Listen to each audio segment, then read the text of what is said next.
started with the kind of morning that made you believe the world could still be peaceful. The sky glowed soft gold, sunlight streaming gently through oak trees that lined the quiet streets of Cedarville. The town was the kind of place where people left their doors unlocked, where every face was familiar and every day looked the same. But on this morning, something would happen that would change all of that. Because sometimes peace isn't broken by thunder. Sometimes it's broken by ignorance. Marcus Steele stepped out of his modest home wearing his usual gray hoodie and dark jeans, his loyal companion trotting happily by his side. Shadow, his black German shepherd, was big but gentle, his fur shimmering under the early sun. The two were inseparable. Anyone who saw them together could tell. They weren't just man and dog. They were brothers in every sense that mattered. Marcus had once been a ghost to the world, the kind of man whose existence wasn't supposed to be known. A Delta Force commander, the elite of the elite. For years, he led missions that never made the news, operations whispered only in classified briefings. He'd seen things that haunted ordinary men, survived things that would have broken others. But after decades of serving a country that sometimes forgot his name, he'd traded the roar of helicopters for the hum of morning birds. He thought he'd found peace. Cedarville was quiet, almost too quiet for a man used to chaos. He spent his days training young veterans at the local gym, teaching them discipline, breathing exercises, how to live again. People respected him, though most didn't know his past. To them, he was just Marcus, the quiet guy who minded his own business. And that was exactly how he liked it. Shadow had been with him through it all. The dog had saved his life twice overseas, once by dragging him out of a burning vehicle, and once by warning him seconds before an ambush. Marcus had medals for those moments, locked away in a box under his bed. But what mattered most to him wasn't the medals. It was the dog who earned them with him. Shadow wasn't just a pet, he was family. That morning, Marcus decided to take Shadow for a longer walk through the park, their favorite route. The world seemed to move in slow motion. Children laughed in the distance, joggers waved politely, and the breeze carried the faint scent of dew-covered grass. Marcus smiled faintly, watching Shadow sprint after a squirrel, his tail wagging like a metronome of joy. For the first time in years, Marcus felt normal, human, but peace has a cruel way of hiding the storm right behind it. Across the street, a woman walking her small poodle froze when she saw Shadow running through the open field. To her, all she saw was a large black dog, muscular, fast, and intimidating.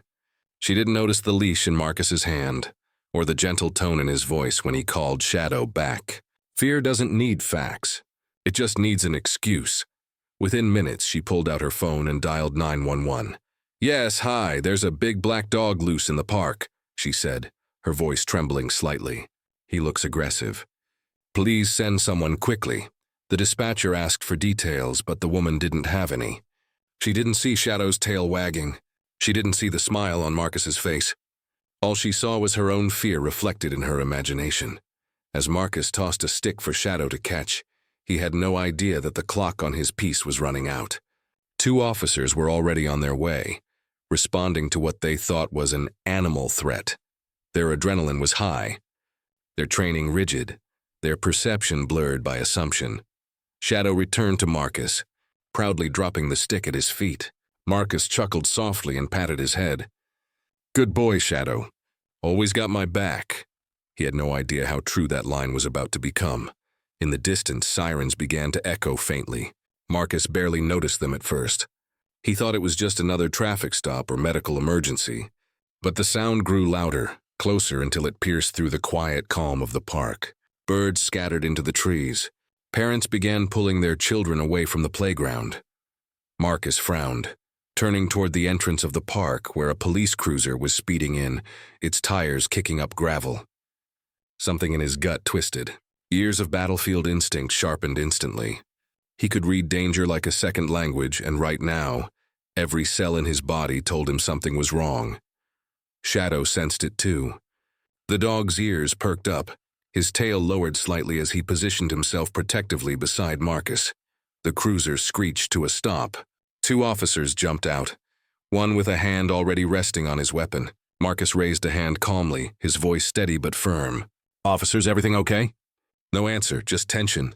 The kind of tension that fills the air seconds before a mistake. Marcus didn't know it yet, but the same skills that made him one of the most lethal Delta Force commanders alive were about to be tested again, not on foreign soil, but in his own neighborhood, not against enemies of the state, but against fear, prejudice, and ignorance. And this time, the battlefield wasn't a war zone. It was home. The sound of the cruiser's doors slamming shut cut through the quiet morning like a thunderclap. Every parent, every jogger, every bystander in the park froze. 2 officers stepped out, one tall and built like a linebacker, the other younger, jumpy, his hand hovering nervously near his holster. Their faces were hard, eyes narrowed, scanning the park as if they'd just arrived at a crime scene. But all that stood before them was a man and his dog. Marcus kept his voice calm, his body language open. "Officers, can I help you?" he asked, his tone steady, measured, the voice of someone who'd faced chaos and survived it. The taller officer barked back, "Call off your dog." Marcus frowned slightly. "He's already calm," he replied, glancing down at Shadow, who sat obediently by his side, tail still. "He's trained. He's not a threat." But the young officer wasn't listening. His eyes flicked between Marcus and Shadow, fear creeping into his expression. "That dog looks aggressive," he muttered, more to himself than anyone else. His hand gripped the gun tighter. Marcus noticed the tremor in the young man's voice. It was the same tone he'd heard from soldiers on their first deployment, the sound of fear trying to hide behind authority. He raised his palms slightly, a universal gesture of peace. "He's fine. Please, there's no need for—" Then it happened. Shadow, sensing the rising tension, let out a single sharp bark. Nothing threatening, just alert, protective. But to the officers, already wound tight with adrenaline and assumption, it sounded like aggression. "Gun!" The young officer shouted instinctively. "Bang!" The gunshot echoed through the park, louder than thunder, sharper than lightning. Birds exploded from the trees. Children screamed. And in that single horrifying instant, Shadow yelped, a sound Marcus would never forget, then collapsed onto the grass. For a split second, time froze. Marcus stared at the motionless body of the only companion who'd stood by him through every battle, every sleepless night. His ears rang. His mind went blank. All he could hear was the faint, broken whimper fading into silence. "Shadow," he whispered, his voice trembling. He dropped to his knees, hands shaking as he cradled the dog's head. Shadow's eyes flickered once, then went still. Marcus's heart shattered into 1,000 pieces, but his face stayed eerily calm. The battlefield had taught him that rage could get you killed. His chest rose and fell slowly, deliberately, his breathing controlled. But inside, something ancient and dangerous stirred. The taller officer approached cautiously. "Sir, stay where you are," he ordered, gun still aimed. The animal was acting aggressive. We had to neutralize the threat. Marcus looked up at him slowly, eyes cold as steel. "A threat?" he repeated softly. "That dog served 3 tours in Afghanistan. He saved 6 soldiers from dying. He wasn't a threat. He was family." The younger cop stammered, "Sir, you need to calm down." Marcus stood, still clutching Shadow's collar in his hand. The way he moved made both officers tense, controlled, precise, like a man trained to end a fight before it began. But Marcus didn't lash out. He didn't yell.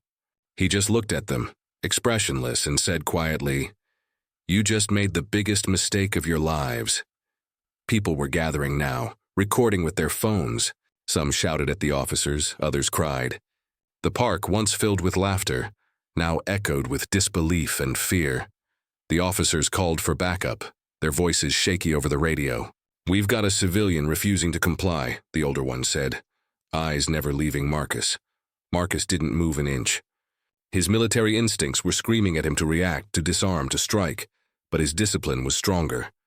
He knew that one wrong move would make him the story they wanted, the aggressive black man resisting arrest. And Marcus Steele had fought too many wars to fall into that trap. When the second cruiser arrived, 3 more officers surrounded him, guns half drawn.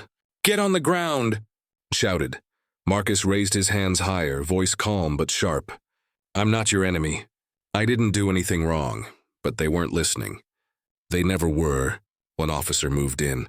grabbing his arm roughly and forcing him to the ground beside Shadow's body. Marcus didn't resist.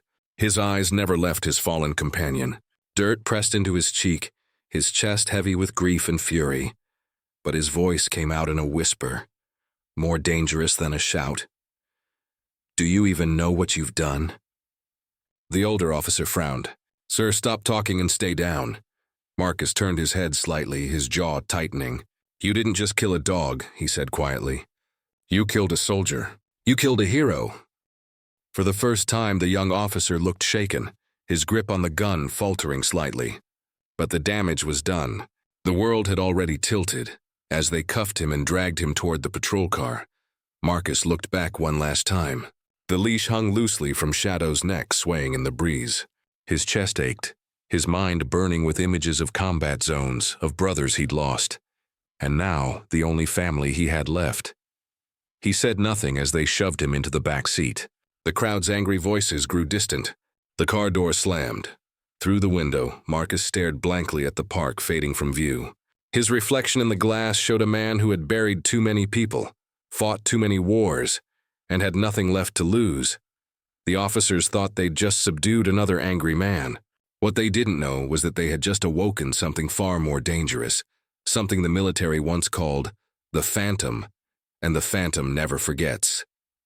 The police cruiser rolled through the streets of Cedarville, its sirens silent now, but the weight inside that car was louder than any noise. Marcus sat in the back seat, wrists cuffed, eyes fixed on nothing. The officers in the front kept glancing at each other through the mirror. They could feel it too, the kind of silence that doesn't come from fear, but from control. Dangerous control. The kind of silence that meant the man behind them wasn't broken. He was calculating. Marcus's breathing was steady, his posture unshaken. To anyone else, he looked calm, but inside his pulse ticked like a countdown clock. Years of training had taught him to suppress emotion, to think when others panicked. He had buried brothers in war zones, seen entire towns reduced to rubble, but this was different. This was his home, his peace, and they had killed the only living being that reminded him of what love was. The cruiser turned sharply into the precinct parking lot. The taller officer, Sergeant Rowe, opened the back door. "Out," he ordered. Marcus stepped out without resistance. His expression gave nothing away. Rowe guided him through the hallway, their footsteps echoing on the cold floor. The younger officer, Officer Daniels, followed behind, still pale. He hadn't spoken since the shot. His hands trembled slightly as he filled out the preliminary report. Every line he wrote only made the guilt heavier. Suspect's dog appeared aggressive. Fired in self-defense.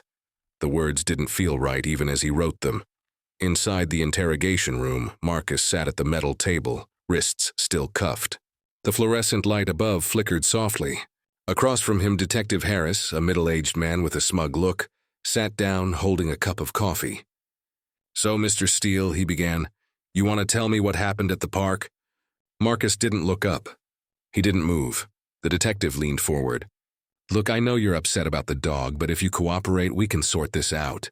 Marcus finally raised his eyes. They were cold, focused, like a sniper sighting in on a target. "You think this is about cooperation?" he said quietly. "You killed my partner." Harris blinked, confused. "Partner?" "Shadow. My service dog. My brother in arms. That animal did more for this country than half the men wearing badges." His voice was low, calm, but every word carried the weight of restrained rage. The detective scoffed. "You need to relax, pal. It was an accident. You people." Marcus's head tilted slightly. "You people?" The room froze. Even Rose shifted uncomfortably at the door. Harris realized his mistake but tried to recover, clearing his throat. "I meant veterans. You veterans. You get too emotional about—" Marcus's eyes didn't blink. His voice dropped lower. "I buried friends whose names you'll never know. And I served a flag that promised equality but never delivered. Don't lecture me about emotions, detective. You have no idea what control looks like." For a few moments, no one spoke. The air felt thick. Harris stood abruptly.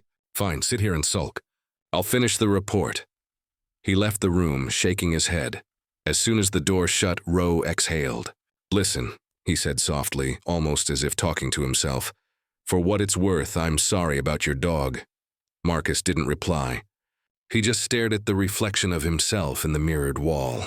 He knew someone was watching from the other side. He knew exactly how this game worked: intimidation, waiting, pressure. He'd done it himself to insurgents during debriefs overseas. The irony almost made him laugh. But then the door opened again, this time not with local cops. 2 men in dark suits entered. No badges visible, no introductions, just authority. One leaned over to Rowe and whispered something. Whatever he said made the sergeant's face drain of color instantly. "Uncuff him," the man ordered. Rowe hesitated. "Sir?" The man's tone sharpened. "Now." Rowe obeyed, fumbling with the key, unlocking Marcus's cuffs. The taller man in the suit looked directly at Marcus. "Mr. Steele, I'm Special Agent Cole with the Department of Defense." "You're free to go." Rowe's eyes widened. "Wait, what?" He attacked officers. Cole cut him off. "No, Sergeant. You attacked a decorated Delta Force commander. Marcus Steele is a national hero. He's got more stars and scars than anyone in this room will ever earn." The entire precinct fell silent. Even the air conditioner seemed to stop humming. Marcus stood slowly, rubbing his wrists. His movements were deliberate, measured. "So now you all remember my name," he said quietly. Cole nodded respectfully. "Sir, I'm truly sorry for your loss. The Pentagon has already been notified. There will be an official review of this incident." Marcus's voice was like ice. "Review? My dog's dead. Your review won't bring him back." Cole hesitated. "No, sir." "But justice will follow." Marcus stared at the mirrored wall again, knowing there were still people watching on the other side. "Justice," he repeated softly. "That's a word I used to believe in." He walked past Rowe, past Daniels, who couldn't even meet his eyes, and out into the hallway.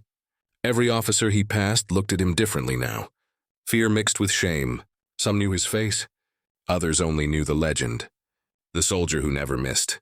The commander who led impossible missions and came home with all his men alive. He stopped at the exit, glancing back once. "You didn't just kill a dog," he said, voice calm and deep. "You killed the last piece of mercy I had left." Then he stepped outside into the sunlight, the air heavy with the smell of rain. The clouds above seemed darker than before, the kind of sky that warned of storms. Marcus didn't flinch. He had walked through worse skies. As he left the precinct, Cole followed quietly, speaking into his radio. "The Phantom's out. Keep an eye on him." Marcus heard it. He smiled faintly, cold, tired, dangerous. They still called him by his old code name, the Phantom, and the world was about to remember why. Rain started falling just as Marcus stepped off the precinct steps. Heavy clouds had rolled in fast, as if the sky itself was mourning what had happened. Drops splashed against the pavement, running down his jacket and dripping off his hands. He didn't flinch. The storm outside was nothing compared to the one brewing inside him. Every heartbeat echoed with Shadow's final whimper, every breath filled with the memory of that single, fatal gunshot. The black SUVs that had pulled up earlier were still idling near the curb, their engines humming like distant thunder. One of the agents, Cole, opened the rear door and gestured for Marcus to get in. "Let's get you somewhere quiet," he said softly. Marcus didn't reply. He climbed in, eyes blank, gaze fixed straight ahead as the vehicle pulled away. The windshield wipers beat a slow rhythm, the sound almost hypnotic. Cole watched him carefully from the passenger seat, unsure whether to speak. "You know," he finally said, "the Pentagon still talks about what you did in Raqqa. They call it a miracle that your team made it out alive." Marcus didn't look at him. "It wasn't a miracle," he said. "It was Shadow." The silence that followed was heavier than before. Cole cleared his throat. "We'll take care of this, Marcus. The department will face full investigation. Those officers will never work a patrol again, I promise you that." Marcus turned his head slowly, his eyes unreadable. "Promises are for politicians. Justice is earned," Cole nodded, not daring to argue. He knew better than to underestimate this man. The stories about Marcus Steele weren't rumors, they were warnings. The soldier who could infiltrate a base unseen. The ghost who could dismantle an entire insurgent cell without backup. The one they called the Phantom because no one ever saw him coming. The SUV stopped in front of Marcus's house. Police tape had already been stretched across the front gate. Reporters stood beyond it, shouting questions, cameras flashing through the rain. Cole held up his hand, signaling the agents to clear a path. Marcus stepped out slowly, ignoring the chaos. Inside, the house felt emptier than ever. Shadow's bed was still by the window, his toys scattered neatly where Marcus had left them that morning. For a moment, the soldier's mask cracked. His chest tightened, his throat burned, and his hand trembled as he picked up Shadow's worn-out collar from the floor. It was still warm. Cole placed a small envelope on the counter. Inside are the files. The report, the footage, and contact names at Internal Affairs. They'll be disciplined. If you want to file charges. Marcus interrupted quietly. Don't worry. I'll handle it. The agent frowned. Marcus, don't do anything rash. You've served this country with honor. Let the system killed my dog, Marcus said flatly. The system doesn't care about honor. Cole hesitated, then gave a short nod. If you need anything, call me. He left the envelope on the counter and exited the house, the rain swallowing the sound of his footsteps. Marcus stood there alone, staring at Shadow's collar in his palm. He remembered the missions, the explosions, the firefights, and through all of it, Shadow was there. Loyal, fearless, unbreakable. They had survived hell together, only for a bullet fired by ignorance to end it on home soil. He walked into his small study, a room barely anyone knew existed.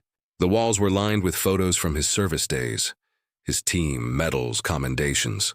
But in the center was one photo of him crouched beside Shadow, both of them muddy, smiling after a successful rescue mission. He traced the frame with his thumb, eyes distant, then his gaze shifted to the steel locker in the corner. He hadn't opened it in years. The key still hung from a nail above it, untouched since the day he retired. Marcus took it down slowly and turned it in the lock. The door creaked open, revealing neatly arranged weapons, disassembled, cleaned, oiled, and ready. On the top shelf sat a folded patch that read Delta Force, Phantom Unit. He stared at it for a long moment, the rain pounding harder against the windows. Memories flooded back, the radio chatter, the smoke, the lives he saved and the ones he couldn't. He wasn't proud of being lethal. He was proud of being controlled. But that control had a limit. He closed the locker, locked it again, and turned away. Not yet, he told himself. Not like this. There were other ways to make them see what they had done. That night, the story broke on the evening news. Police kill decorated veteran service dog in tragic mistaken encounter. The anchors spoke in careful tones, calling it an unfortunate event. Social media exploded with outrage. Veterans groups demanded justice. Videos from witnesses in the park went viral, showing Shadow wagging his tail moments before the shot. Within hours, the police department was under investigation. The chief released a statement calling it a tragic miscommunication. But the internet didn't buy it. The truth had a way of spreading faster than excuses. Meanwhile, Marcus stayed silent. He didn't speak to reporters, didn't answer calls, didn't post anything online. But every night he went to the park, standing under the same oak tree where Shadow fell. The city lights glimmered faintly on the wet grass. He would place a single dog tag on the ground, whisper something only he and Shadow would understand, then disappear into the dark. Cole visited once more, a few days later. They're suspending both officers, he said quietly. Federal charges are being discussed. The department's in chaos. Marcus nodded. Good. Cole looked at him uneasy. You don't seem relieved. Marcus's voice was low. Justice isn't suspension. Justice is remembrance. I just want them to remember his name every time they pull that trigger. Cole didn't reply. He simply said, you're still the Phantom. You could have done anything, but you didn't. Marcus looked up, the rain glinting off his face. That's what makes me dangerous, he said softly. I'm patient. And as thunder rolled across the sky, he turned and walked away, his silhouette swallowed by the storm, the legend of the Phantom silently waking once again. The rain finally stopped 3 days later, leaving the air heavy and still, as if the whole town was holding its breath. News vans lined the streets around Cedarville Police Headquarters. Reporters spoke in practiced tones about an ongoing investigation, while the same few seconds of shaky cell phone footage looped on every screen. Shadow wagging his tail, the flash of a gun, Marcus dropping to his knees. Across the country, the story was everywhere. They called it the Shadow Incident.